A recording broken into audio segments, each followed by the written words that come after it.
নমস্কার বন্ধুরা, আমি আজকে বানাচ্ছি পাউরুটির পকোড়া বা ব্রেড পকোড়া একটু অন্য রকমভাবে। এখানে আমি সয়াবিনের পুর দিয়ে এই পকোড়াটা বানাচ্ছি। প্রথমে আমি এখানে পাউরুটি নিয়ে নিয়েছি, এর সাইডে লাল শক্ত অংশগুলোকে কেটে আমি রেখে দিচ্ছি। এগুলো দিয়েও আমি পরে আর একটা জিনিস বানাবো, পকোড়া বানাবো। এখানে আমি সয়াবিন সিদ্ধ করে ভালো করে জল ঝরিয়ে নিয়েছি, জল চেপে নিয়েছি। এবার সয়াবিনগুলোকে একটু টুকরো টুকরো করে নিচ্ছি। যদি ছোট হয় তাহলে টুকরো করার দরকার নেই। এদিকে আমি দুটো বড় সাইজের আলু সিদ্ধ করে নিয়েছি। সয়াবিন আর আলুগুলো রেডি হয়ে গেছে। এদিকে আমি 4টে পেঁয়াজ, কাঁচা লঙ্কা, 8-10 কোয়া রসুন আর আদা নিয়ে নিয়েছি। পেঁয়াজটাকে কুচিয়ে নিচ্ছি। এবার আদা, কাঁচা লঙ্কা আর রসুনটা আমি পেস্ট করে নিচ্ছি। এখানে যার যেরকম প্রয়োজন সেই অনুযায়ী মশলা দেবেন। আমি একটু বেশি পরিমাণে করেছি, তাই মশলাগুলো সেই অনুযায়ী নিয়েছি। এবার কড়াই গরম করে আমি এখানে ভেজিটেবল অয়েল দিয়ে দিচ্ছি। তারপরে 4টে পেঁয়াজ কুচি করা দিয়ে দিলাম। পেঁয়াজগুলোকে একটু প্রথমে লালচে লালচে করে ভেজে নেব।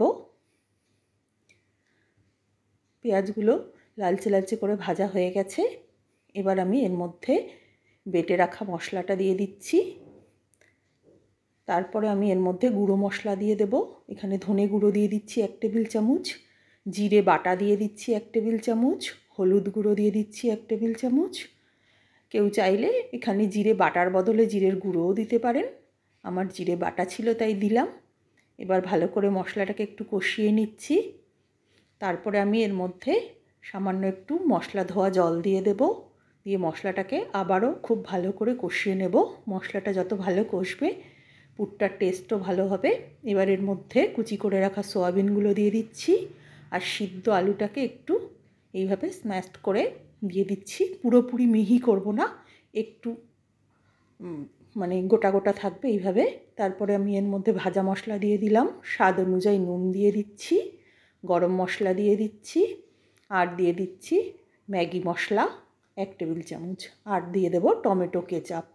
এখানে যতটা প্রয়োজন সেই অনুযায়ী টমেটো কেচাপটা একটু মিষ্টি মিষ্টি হবে, তাই এটা পরিমাণ বুঝে দিয়ে নেবেন।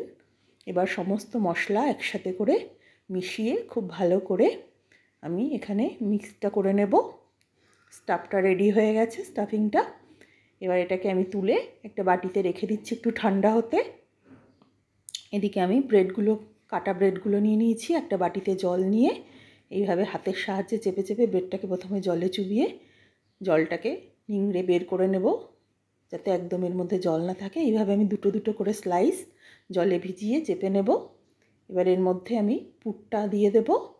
তারপরে সাইডের অংশগুলোকে এইভাবে গুটিয়ে নিয়ে ওপর থেকে আরেকটা ব্রেডের স্লাইস দিয়ে আমি সাইডের অংশগুলোকে খুব ভালো করে জুড়ে দেব, যাতে কোনো ফাঁক না থাকে, তাহলে পুরটা বেরিয়ে যাবে।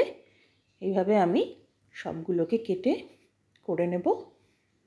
এখানে সবগুলো রেডি হয়ে গেছে। এবার প্যানে তেল গরম করে আমি একটা একটা করে দিয়ে ভেজে নেব।